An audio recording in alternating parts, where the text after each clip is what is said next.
Good morning, good afternoon, and good evening to everyone.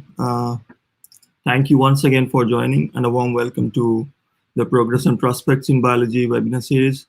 We truly appreciate your support and kind cooperation to bring the webinar series to you. We have changed the format of the webinar series from today, and those who are familiar, those who have received the emails from the Google group, you may have known that we have stopped from Google Meet and we are exclusively on YouTube from today. And this is partly this decision is taken based on your feedback that we have received over the last few months.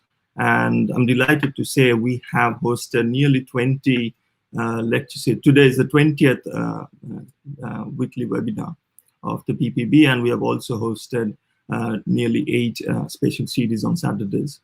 So this is partly because to bring the webinar to be more user-friendly and hassle-free, and so that you don't have to worry about the streaming and you can enjoy the whole webinar, ask the questions for the speaker using the chat box.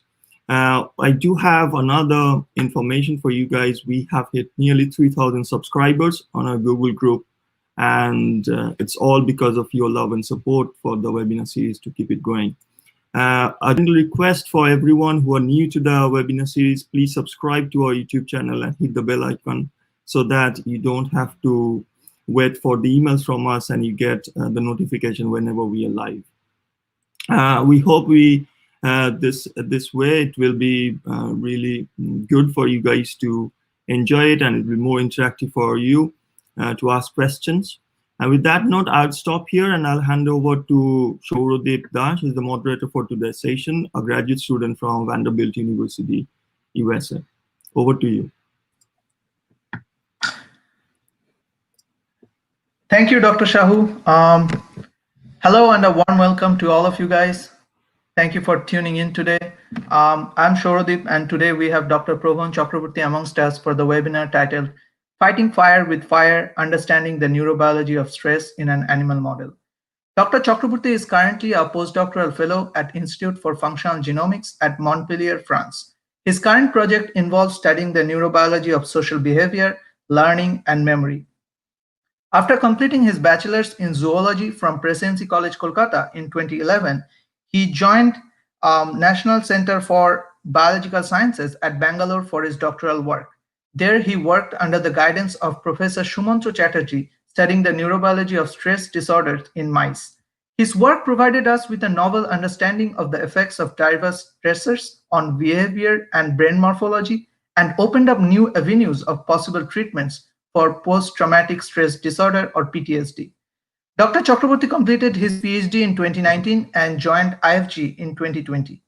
During the tenure of his scientific career, he has received multiple awards and fellowships, starting from the National Bal Shri Honor, the highest national award for children in India from the president himself, to Inspire Fellowship and Infosys Travel Award, to name a few.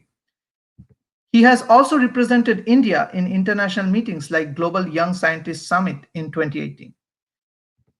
Limiting his introduction to only scientific achievements would be an utter injustice to his thespian acumen. On top of being an outstanding researcher, he is also an acclaimed theater artist. His powerful performances in numerous stagecraft productions made him a well-recognized name in the Bangalore theater circuit. He went on to win Eurosex's Science Slam title in 2018 with his scintillating live performance called How Does Stress Affect Our Brain and How Can We Fight Back? As the first prize winner, he was given a round trip to Europe to visit research institutions.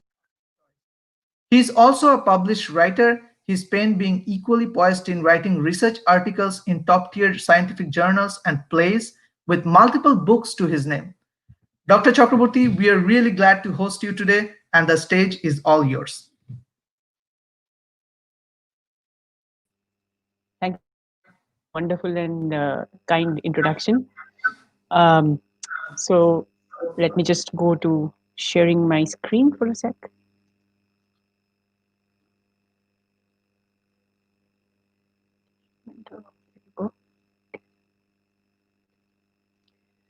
All right, so good evening, everyone who's watching. My name is Prabahan, and today I'm going to talk to you about stress and how we study stress in an animal model. So to begin with, stress is a word with which we are all pretty familiar, and it's part of our everyday existence. But for the purpose of this talk, we need to start from the very basics and start with a definition and ask, what is stress, strictly speaking, from a very scientific angle. So any actual or potential threat in an organism's environment, which can either be a physical threat or a psychological threat, is called a stressor. Okay, and when a stressor interacts with an organism, or when an organism rather faces a stressor, the changes that happen in its body is called stress. In other words, stress is the body's response to any actual or potential threat in its environment. Now, although we say that stress usually has a very negative connotation, not all stressors are bad.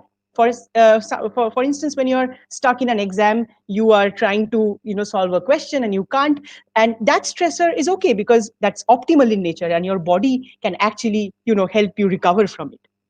Or for instance, in the beginning of a competition, you are stressed, but that's fine because as soon as it's over, you're okay because your body can cope up with that level of stress.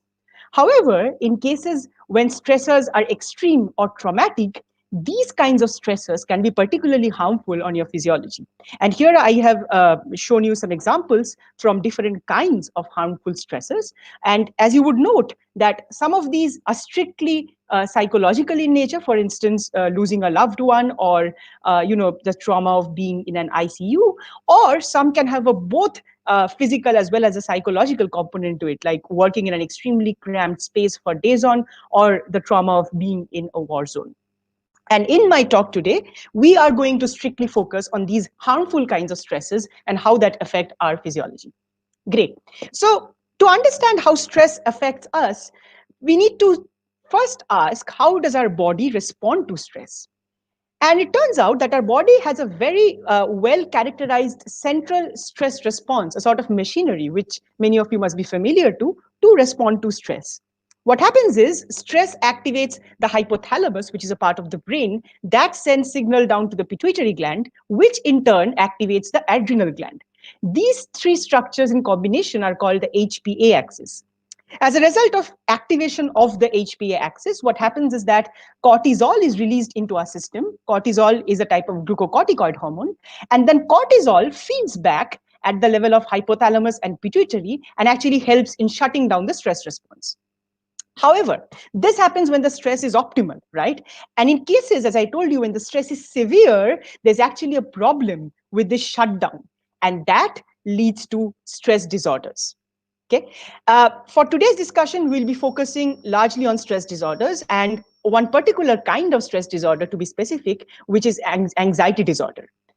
To give you a sense of how rampant anxiety disorders are, this is an Indian landscape of anxiety disorders. As you can see, this is data from till up to 2020, which shows that almost all Indian states have some proportion of anxiety disorders, some more than other.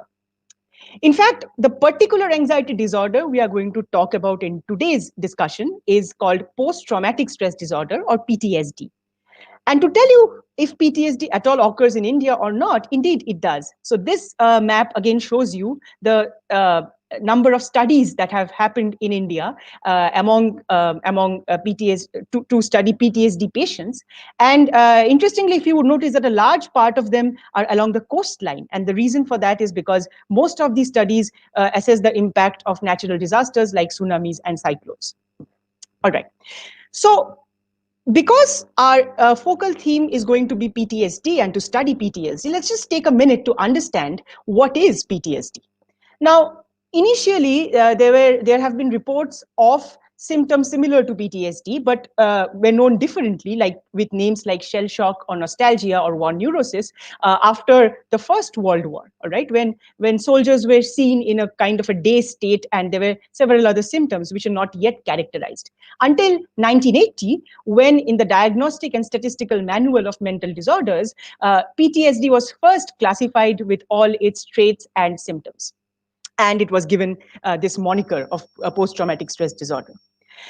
What it entails is that it usually involves a single or a severe traumatic exposure to a very stressful event like a battlefield or a natural calamity, or even the stress of being in an ICU diagnosed with a traumatic illness, following which there's usually a time delay that ranges from about months to years, after which there are many different symptoms that have been seen, like increase in anxiety, hypervigilance, etc., insomnia, and others.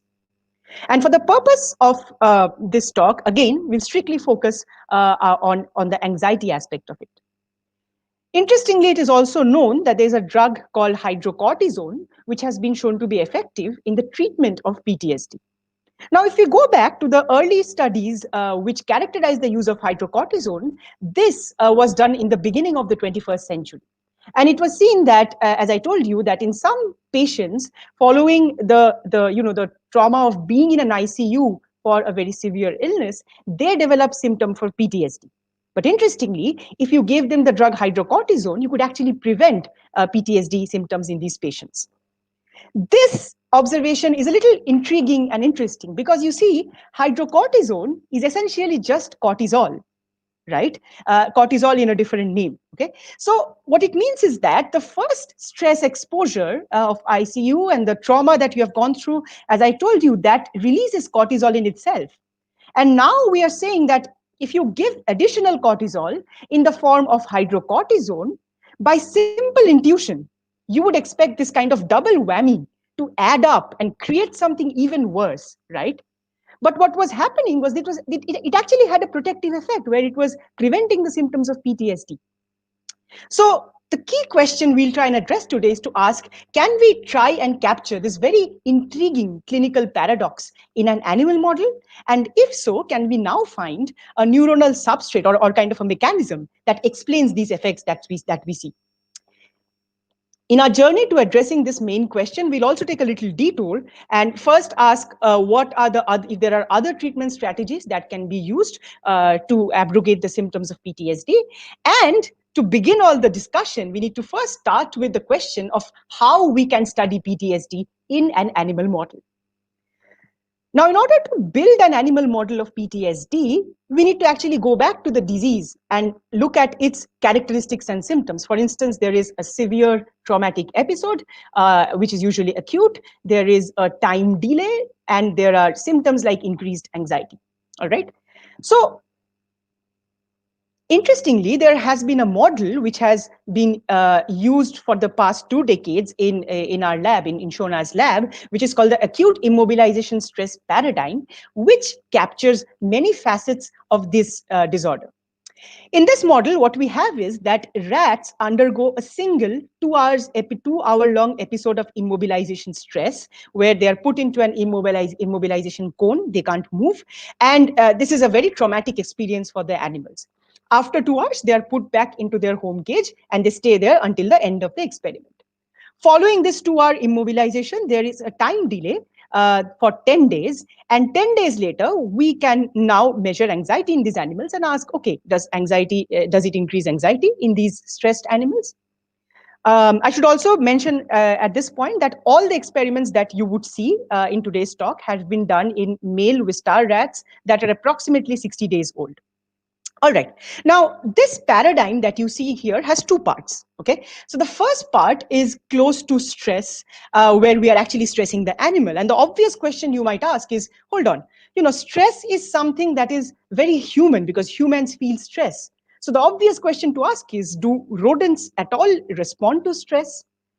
The answer is yes, because it turns out evolutionarily we have a pretty conserved system across mammals where stress, even in rodents, it activates the HPA axis. And the only difference is that it leads to the secretion of corticosterone from the adrenal gland instead of cortisol in humans. So what we can do now is that we can actually measure the level of corticosterone.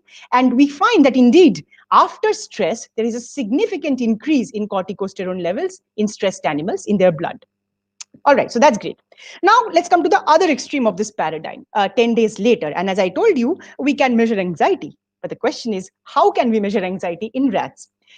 One of the most commonly used tests to measure anxiety is called the elevated plasmase, and this has been characterized for nearly 50 years now, and has been used very widely in the field. So this test is pretty simple. It consists of 2 arms in this maze. One arm is this is the open arm, which is bright because there are 2 light sources kept on top of it. It is high, it is at a certain elevation from the ground, and it is therefore risky. Okay. The other arm is called the closed arm. And this closed arm has high walls around it, which are black usually, and it's dark. So this is the safe part of the maze. Now, a rat's innate response in a novel environment is to go and explore. However, it is afraid of height and light. Therefore, the more anxious it is, the less it will explore the open arm. In other words, the less anxious an animal is, the more it will explore the open arm. Okay, so what we can precisely measure is the time that the animal spends in the open arm and the number of entries that the animal makes into it. And as you would expect, in a case where there is high anxiety-like behavior, animals should show a reduction in open arm time as well as a reduction in open arm entries. To give you an intuitive sense of how the behavior looks, this is an animal which has not been stressed, and as you can see, it just entered the open arm, and it's pretty casual. It's not really stressed, and it explores, and that's great. In contrast to this animal, you would see another animal which has been stressed, and the animal is already in the closed arm in the beginning of this video. and you would see that it sort of tentatively peeks out because it's a little scared of the environment, and it doesn't really go and explore the open arm of the maze like the first animal that you saw. Okay. So what did we do? So the first thing we did was, after 2 hours of stress, 10 days later, we tested these rats on the elevated plus maze, and we found that indeed stressed animals show a significant reduction in open arm time as well as a number of open arm entries, which therefore now tells you that these animals show an increase in anxiety. Okay, decades of studies in neuroscience have kind of robustly built a dogma where mostly whenever there is a change in behavior, there is a change in the brain. So of course, these observations lead to the question that does the brain also change with stress? To answer this, we need to start with a rather focus on a brain region called the amygdala, which is believed to be kind of the headquarter or the center of anxiety and fear. The amygdala is located in the temporal lobe, the temporal region of the brain. If you can see me, it's somewhere around here. It is shaped like an almond, which is where from it gets its name. The Greek word for almond is amygdalae. And as we very well know now, it regulates fear and anxiety. In humans, the amygdala looks like this in an MRI scan. And in rats, if we section the brain and stain the amygdala, it kind of looks like this. Now, in PTSD patients, it was seen that in controls, as compared to control individuals who do not have PTSD, the individuals who actually have PTSD, they show an increased activation of the amygdala. As you can see here, with increased redness in the region, which is an indicator of increased neuronal activity as measured by functional fMRI. So therefore, it means that given that PTSD patients have a high anxiety, in a state where you have high anxiety, you do also have an increased function of the amygdala. That's great. Now, in rodents, you can also do similar measures and look at activity in neuronal cells and how that change. And there are many different ways by which you can do this. But for the purpose of today's talk, we are going to particularly focus on one characteristic, which is the number of dendritic spines, or rather, we are going to look at dendritic spines as our measure of investigation. What are dendritic spines? Dendrite, if you zoom into this image, you can see there is a single neuron from the amygdala. And if you zoom in further, you would see that this thread-like structure is called the dendrite. And these spiny projections are called the dendritic spines. And if you, so the dendritic spines are important because number one, these are functional units of a synapse. And a synapse is a region where two neurons talk to each other. It's like a junction, okay? So each spine is where there's actually communication happening between one neuron and the other. The second thing is spines are not just empty protrusions. They contain neurotransmitter receptors, organelles, and signaling systems, which are essential for synaptic function and plasticity. So therefore, if there is an increase in the number of spines, it would indicate that there are more synapses, which by turn also indicates that there is more activity. And therefore, this means that there is an increased strength of a neuron. Okay, so our prediction would be in a state where there is high anxiety, if amygdala is responsible for anxiety, there should be an increase in the number of dendritic spines in the amygdala. And indeed, that's what we see. We find that 10 days after a single episode of stress, rats show a significant increase in the number of dendritic spines in the amygdala. Okay, so as you can see in this graph here. Okay, now another aspect of this paradigm is that if you look one day after stress, you actually do not see any effect on either anxiety or spines, but you only see an effect 10 days later, which tells us two things. Number one, that this is a gradual buildup of effects over time. And therefore, number two, this then gives us a post-stress time window within which we can now intervene and say, okay, I'm going to come in this duration and see if I can stop the effects from developing 10 days later. So that's the first question we asked, that can we intervene in this post-stress period and prevent the delayed effects of stress? As I told you, 10 days later, we see there's an increase in anxiety in these animals. So of course, the obvious first choice was to use a drug that reduces anxiety or an anxiolytic drug and see that if that can block these delayed effects. The drug that I used for my study was diazepam, which many of you might know is a very well-known and commonly used anxiolytic in both human patients as well as in animal studies. So what we did was 1 hour after stress, animals got an oral dose of either diazepam or vehicle by a process of oral gavage. Okay, so this is animals got a dose of diazepam by oral gavage, and some animals also got vehicle, which did not even have the drug. Okay, this is just the solution without diazepam, which, as you would understand, is a very necessary control for this experiment. And 10 days later, we wanted to see if there's an increase in anxiety and number of spines in the amygdala in these animals. The prediction was that the vehicle-treated animals should still show the delayed effects of stress, right? Because they haven't really received the drug. And the big question was, can diazepam now prevent the delayed effects of stress? Okay, so what did we find? The good news was that we found a single dose of diazepam could actually prevent the delayed increase in anxiety. As you can see here, stressed animals treated with diazepam, they did not show a reduction in open-arm time. And also the another good news was these animals also had, there was no increase in the dendritic spines in the amygdala. So diazepam could also block the increase in dendritic spines. But the bad news was that so did a single dose of vehicle. As you can see here, the vehicle-treated groups also had no effect. I mean, or rather, in stressed animals which got an oral gavage of vehicle, in them also the increase in anxiety as well as the increase in spines were blocked. So this was a little puzzling, right? And we thought, okay, maybe the experiment hasn't worked, so let's move on and try another time point. And that's what I did. In another batch of animals, I gave them diazepam or vehicle 1 day after stress. And I said, okay, let's see if this works and test both these measures 10 days later. And we actually got pretty much similar results. So giving diazepam 1 day later could prevent the increase in anxiety, as you see in this graph, and it could also prevent the increase in number of spines in the amygdala.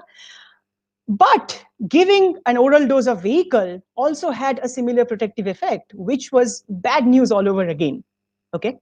So just to summarize what I have told you so far, while 2 hours of stress increases anxiety and the number of dendritic spines in the amygdala, giving diazepam by oral gavage either up to 1 day after stress, and even giving vehicle by oral gavage up to a day after stress can prevent not just the increase in anxiety, but also the increase in spines in the amygdala.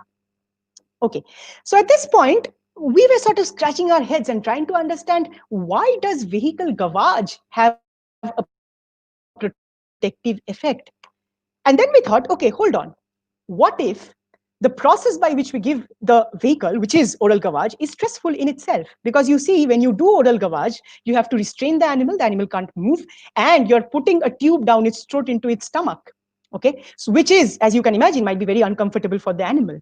And if oral gavage is indeed stressful, we now had a working hypothesis, which is we have the first stress caused by traumatic experience and another exposure to the stress hormone now caused by oral gavage.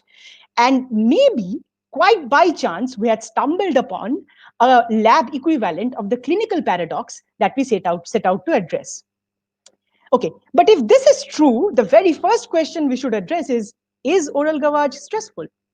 To test that, I had 3 groups of animals, animals that had no treatment, animals that underwent, that got just vehicle gavage, and animals that were just stressed, only stressed. And we found, and what we did was, we collected blood from these animals and we quantified corticosterone by doing an ELISA. As I have told you, corticosterone is what is secreted after stress by activation of the HPA axis.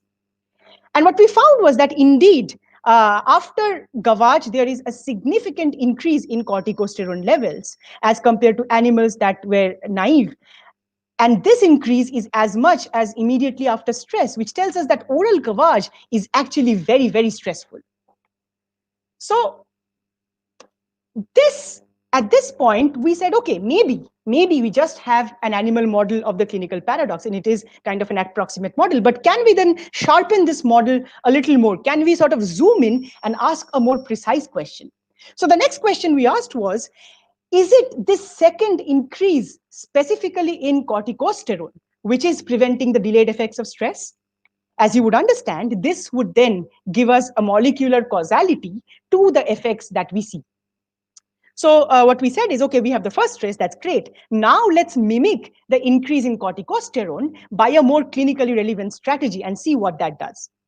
So what we did is, after immobilization, we said we will give these animals the hormone corticosterone orally in their drinking water bottles, all right? As you can understand, this would then completely bypass the protective effects of vehicle gavage because we don't handle the animals anymore after stress. And then the big question is, can this prevent anxiety in these animals 10 days later? Now, the prediction would be, in this case, that because the vehicle was given in the drinking water bottle, the stressed animals should still show the delayed effects of stress. And the question is, can giving an additional dose of corticosterone now prevent these delayed effects? So the design was the following. On the first day, animals were stressed for 2 hours, and then 24 hours later, they got either vehicle or corticosterone for 12 hours in their drinking water, following which 10 days later, we then tested them on the elevated plasmase. Okay, so what did we find? Good news is that we found that vehicle treatment could not prevent the delayed increase in anxiety. As you can see here, vehicle-treated rats which were stressed actually showed a significant reduction in open arm time, as well as a reduction in the number of open arm entries. And the even better news was that animals which got an additional dose of corticosterone after stress now showed a significant increase in open arm time, as well as in open arm entries, which told us that post-stress corticosterone treatment could successfully prevent the delayed increase in anxiety-like behavior. Okay.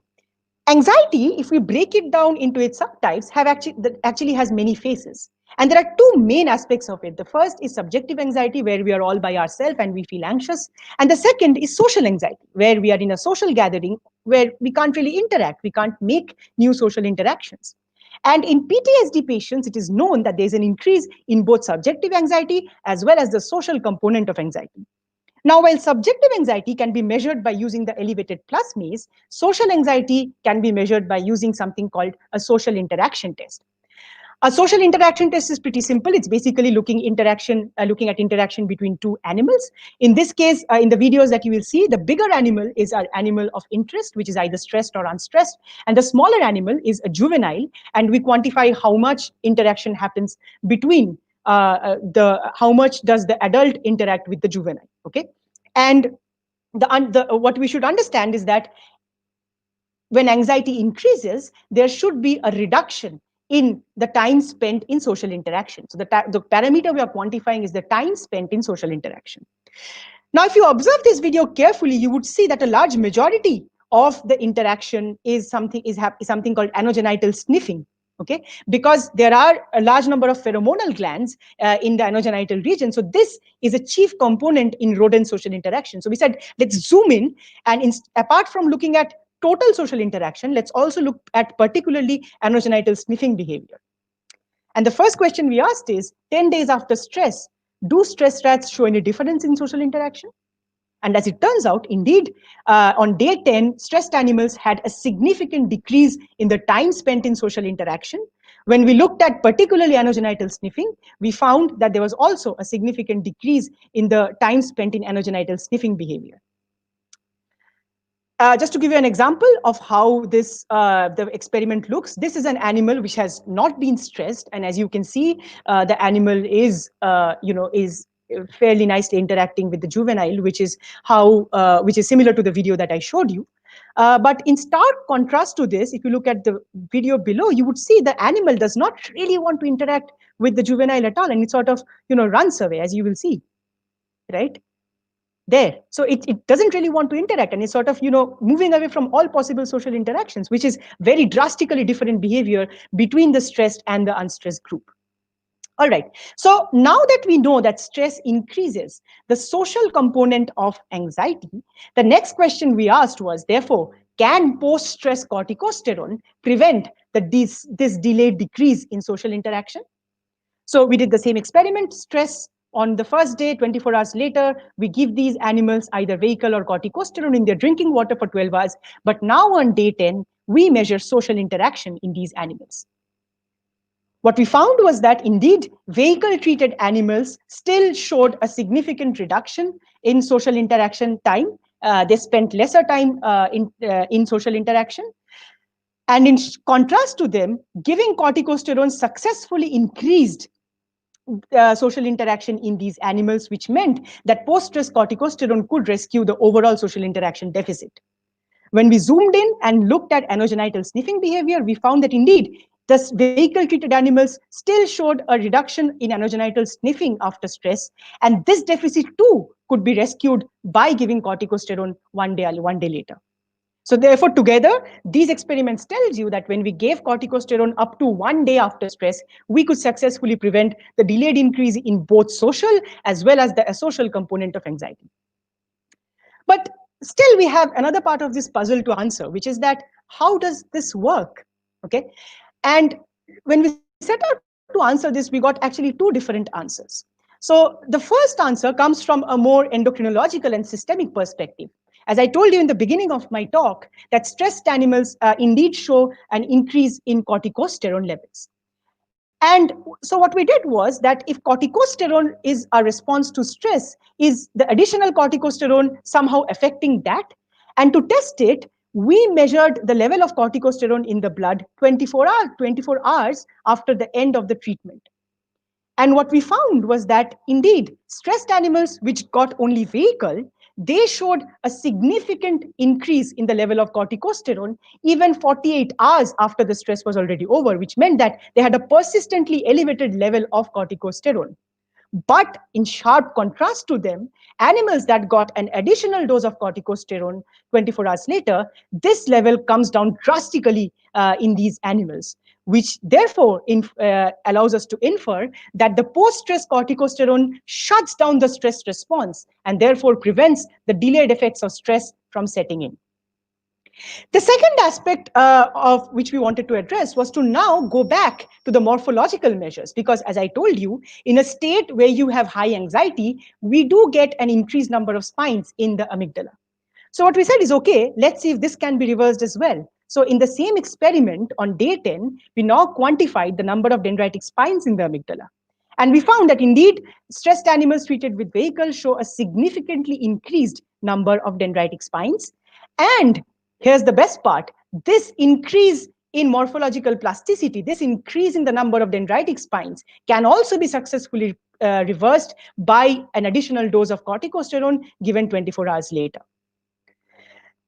To summarize and crunch both of the data from the anxiety experiment and the spine counting experiment, because these were done in the same set of animals, we can now plot anxiety on the y-axis. So anxiety increases from top to bottom, and the number of spines in the x-axis from left to right. And we can plot both these measures, which we got from the same animal. Now, the first thing we see, as you would expect, that stressed animals treated with vehicle, they show an increase in both anxiety as well as the number of spines in the amygdala, which means that indeed there is a linear relationship that exists between these two parameters. And what we also found in the previous experiments, that now giving an additional dose of corticosterone brings both of these down, as in the animals in which corticosterone prevented anxiety, it also prevented the increase in spines in the amygdala. So this allows us to sort of say that it is the prevention of spine density increase in the amygdala, which possibly feeds in and leads to the reduction in the expression of anxiety-like behavior. To summarize our work, we sort of proposed a model wherein, after stress, animals that got vehicle, they have a persistently increased level of corticosterone. So the stress response persists for hours and days afterwards, due to which you get an increase in anxiety and increase in spine density in the amygdala. However, giving an additional dose of corticosterone 24 hours later shuts down this elevation and brings the body back to baseline, so that you reverse both the increase in spine density in the amygdala and therefore the expression of anxiety-like behavior as well.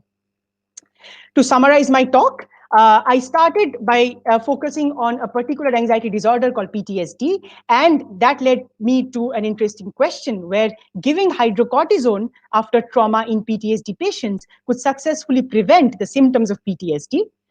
To understand more, I then introduced an animal model of PTSD, which is called the acute immobilization stress, and in which there's an increase in anxiety and enhanced spine density in the amygdala 10 days after a single episode of stress.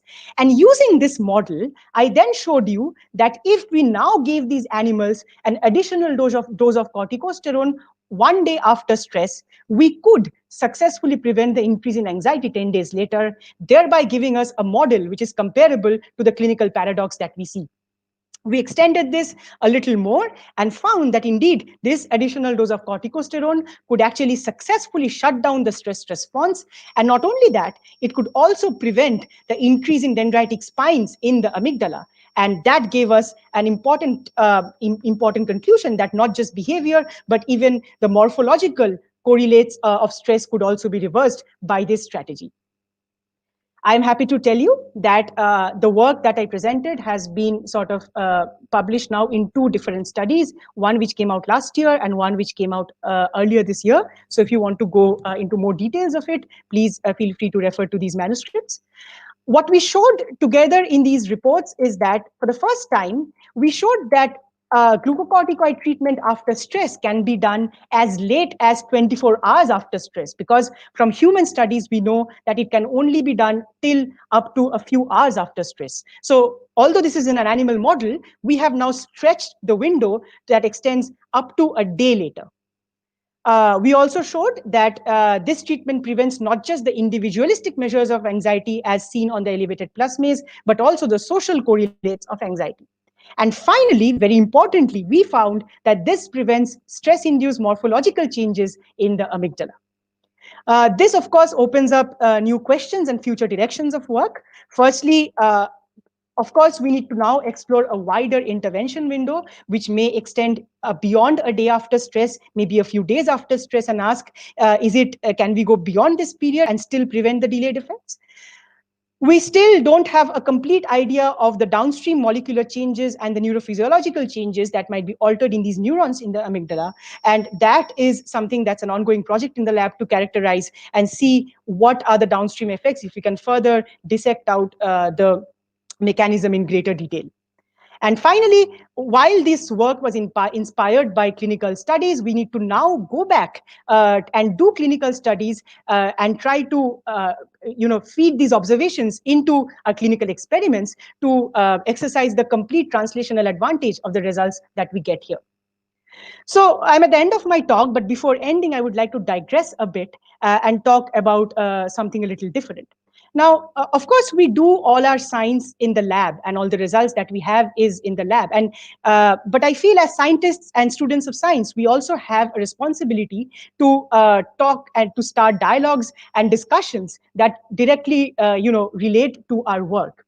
And stress and anxiety, although it has been an issue always in our current human society, I think at the present instance with the ongoing COVID-19 pandemic, it is of particular concern because globally, there's an increase in the level of stress and anxiety due to the pandemic. In fact, there are now mechanisms which are being put in place. There are stress scales and there are fear of COVID scales which are now being characterized to particularly measure anxiety and stress in all of us who are going through this pandemic. Reports of increased anxiety and stress are coming from all over the world, from China, US, Ireland, Bangladesh, and even in India, we have reports which show that there's an increase in depression, anxiety, and stress amongst Indians during the ongoing COVID-19 pandemic. So I would like to take this opportunity because this is an amazing forum to speak to like-minded people and bring out the fact that if you agree with me or not, there is actually a social stigma in the Indian society about openly discussing mental health. If somebody goes to a psychiatrist or a counselor, he's often stigmatized as a madman or something equivalent. So I would like to take this opportunity to tell you that let's start discussions about mental health and let's agree that it is only a stigma or a taboo if we make it. While the current pandemic has allowed us to delve into discussions about epidemiology and immunology, I think talking about mental health and stress disorders is also of equal concerns. And therefore, to end my talk in a way so that this dialogue can be started with, I'd like to share some resources. If any of you are going through a tough time where you feel anxious and you would like to talk to someone who is in a similar situation, somebody or you know someone who might need these resources, talking openly about mental health, and maybe that will in the future lead us to an even happier and healthier life. With that, I would like to thank the people without whom this work would have not been possible. Firstly, my thesis advisor, Shona, who of course guided me and through all the projects and helped me in designing these experiments. These experiments wouldn't have been possible without Professor Bruce McEwen, who sadly left us in the early part of this year. And he was our main guiding factor behind the corticosterone experiment. I would also like to thank Dr. Siddhartha Dotto, who is a postdoc in the lab and who helped me with the social interaction experiments, and all other Shona Lab members, and of course, the National Center for Biological Sciences for giving us the framework and the resources to carry out all these different experiments. I would also like to thank the organizers of PPB webinar, particularly Professor Ena Ray Banerjee and Dr. Shaunak Shahu, for inviting me and giving me this platform to share my work with all of you. Thank you so much. And I would also like to thank Shorodeep for giving me such a generous and kind introduction at the beginning of the talk, and the rest of the PPB webinar team. And finally, I would also like to take this chance to thank my rats because of their attention, and I'll be happy to take any questions that you may have. Thank you.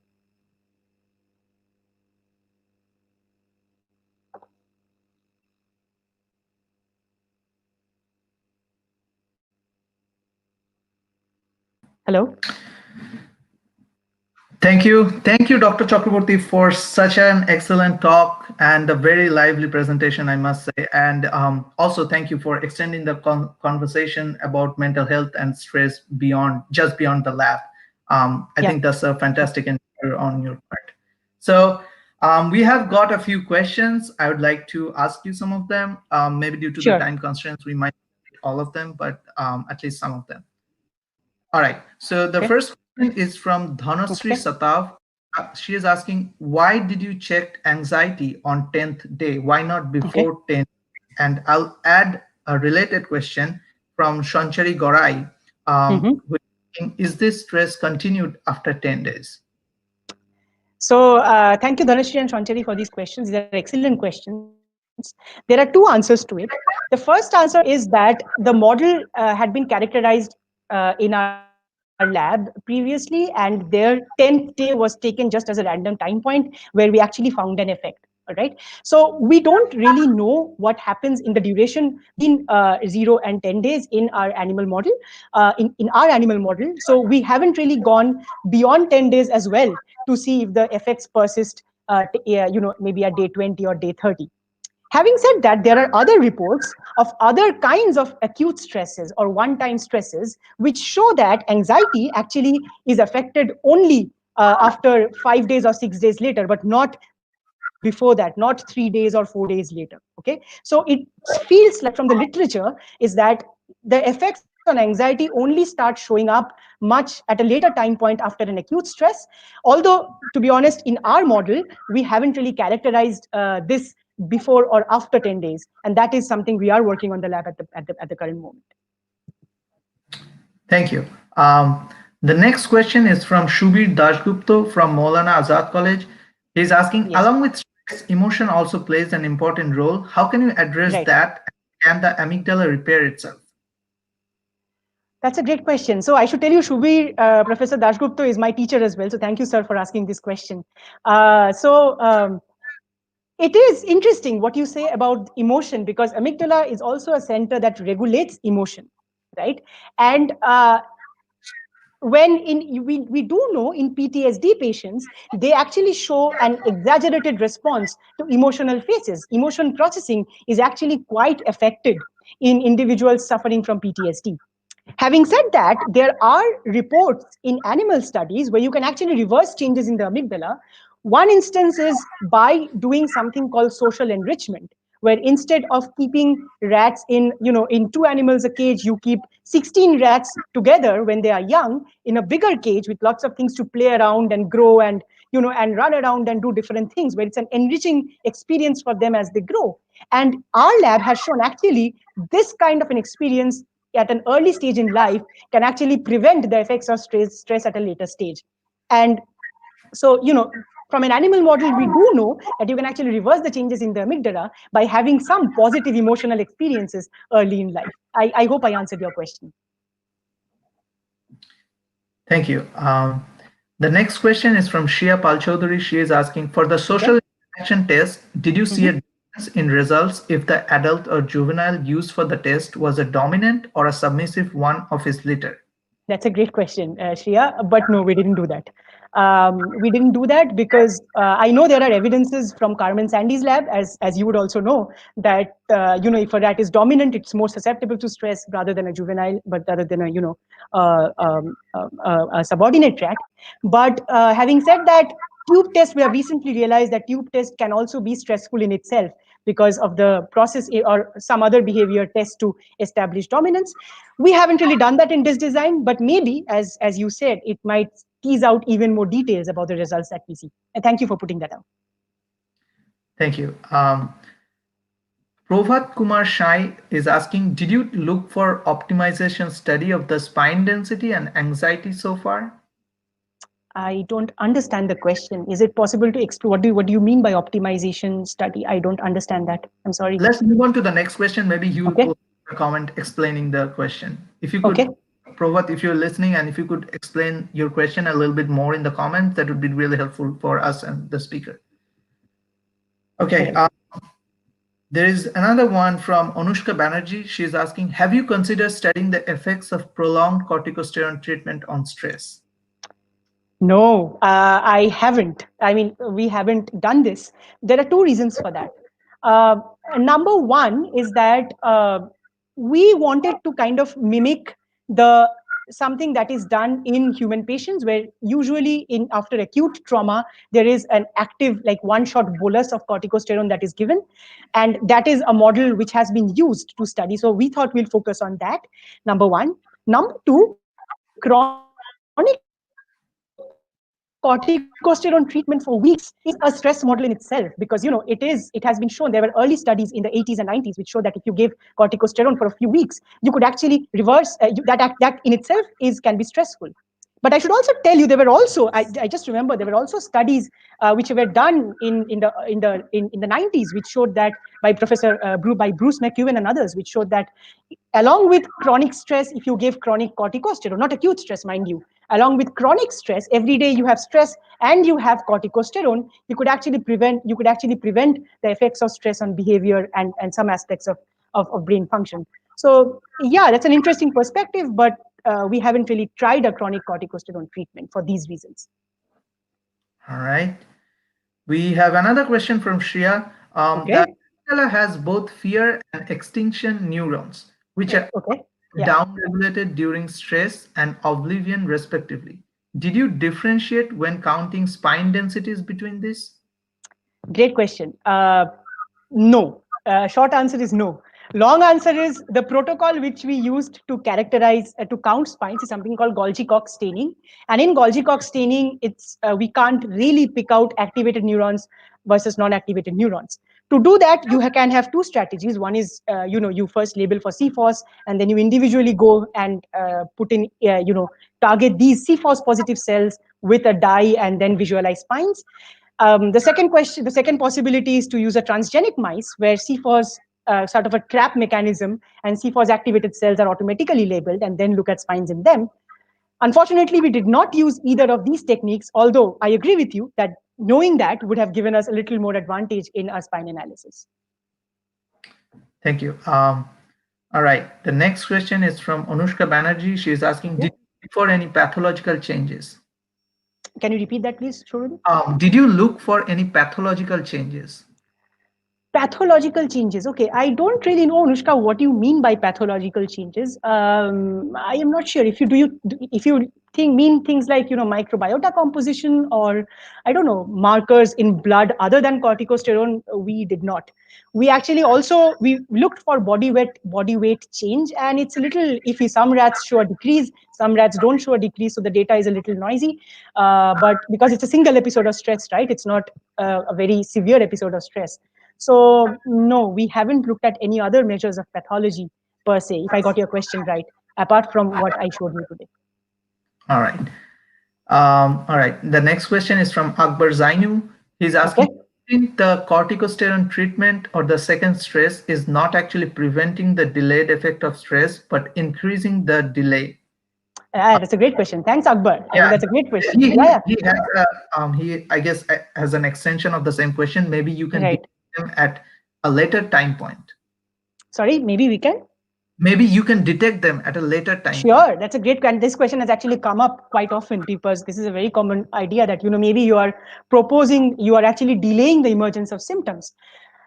Sure. I mean, I do accept that that may be a possibility, but that is again something we haven't really tested because we wanted to stick to this one model because that's a different project altogether to check at different time points, and for each time point, it wasn't really possible for us to do as a part of this project. But of course, that's a question that keeps coming up, and I think this is an important gap in knowledge which we should try to fill up in the future.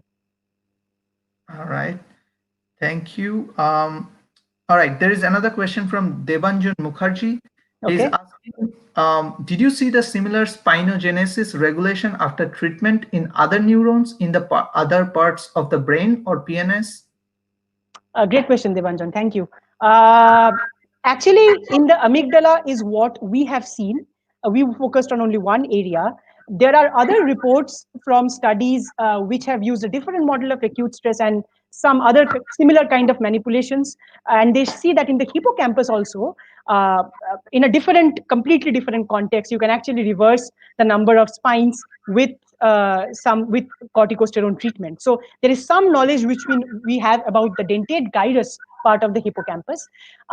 We also looked at the hippocampus dentate gyrus, but our data was a little noisy. But in amygdala for this study, we have only focused on the amygdala per se, because in our model, the amygdala has been particularly very well characterized. So that's why we focused on that. Thank you. Shundip Poddar is asking, any other hormonal effect have you come across during your study? Any other hormonal effect? Yeah.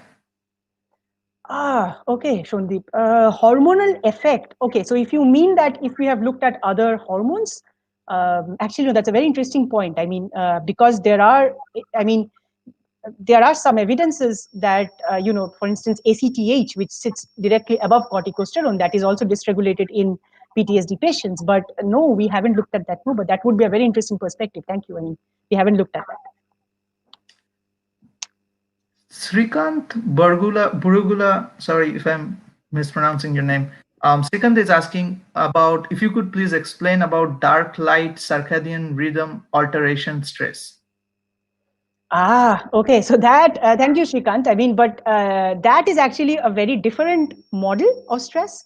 I mean, I don't think this is the forum. I mean, if you can write to me, my email address is there and we can have a discussion about it offline. But what you are precisely asking is how altering the cycle of dark and light, how that affects the brain physiology and behavior. There are loads of studies on that, of altering circadian rhythm, mimicking jet lag in mice and rats. And I think we can talk about this offline. We can discuss that offline, but maybe not on this forum. Thank you. I mean, I think there are more questions, but I think our time is limited. So before closing out, I think I wanted to ask you a question that I have. Okay. So I know you have been talking about mental health, and PhD itself could be a really stressful time for graduates. Sure. There has been a lot of discussions on the aspects of mental health recently. Absolutely. So I'm just wondering, on top of this very challenging journey, you also managed to pursue your passion for theater. Was it a balancing act, or is that something that actually helped you stay sane? What do you think? Actually, that is, I mean, I'll just come back to stop sharing my screen maybe. So I think it's actually, it is a balancing act, because you do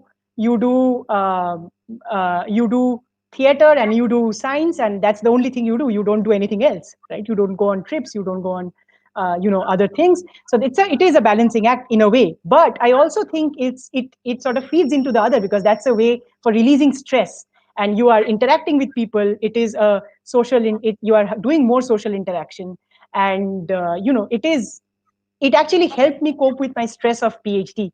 And we have, as you would know, in NCBS we had a huge fraternity of people. We all worked together in NCBS, IISc, even in Yes. JNC there were people.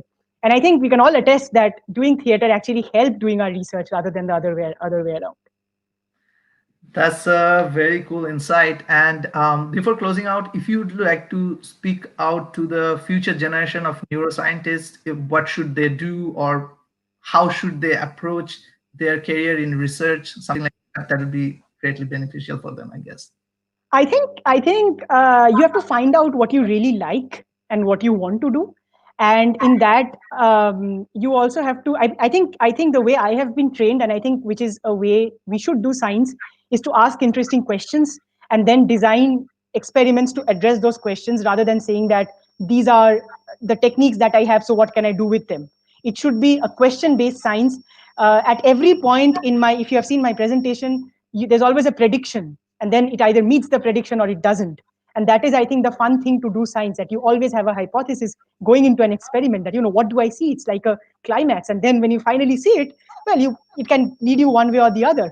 I can tell you from my experience doing research, this study, and there's another part of my study which I have not really spoken about. Both these are experiments which didn't work the first time. So my PhD has been things that didn't work. And then I found out why it didn't work. And that is how I got my PhD. Okay. So that is, I think, something I would tell you to do. Breathe, enjoy, don't, spend time talking to people, chatting, and that sort of you need a balance of both in order to move ahead in science. So that is an overall view, if that's what you wanted, Shorodeep. I don't know. Yes, thank you. That was very helpful, and I agree that hypothesis-driven research is probably the best way to go forward in your research career. And Right. yeah, that was a great talk, Prabhanda. Thank you, Dr. Chakraborty. So I think we'll be closing out today Okay. now. And thank you, viewers, for joining in today. We hope you enjoyed the new format. We switched from Gmeet to the completely being on YouTube. Please subscribe to the channel so that you keep updated on and get the live notifications whenever we get live on YouTube. And so there is also one update. There will be no lecture for the next week, Sunday. We'll be back the weekend after. With that, I'd like to close and thank you all. Thank you so much.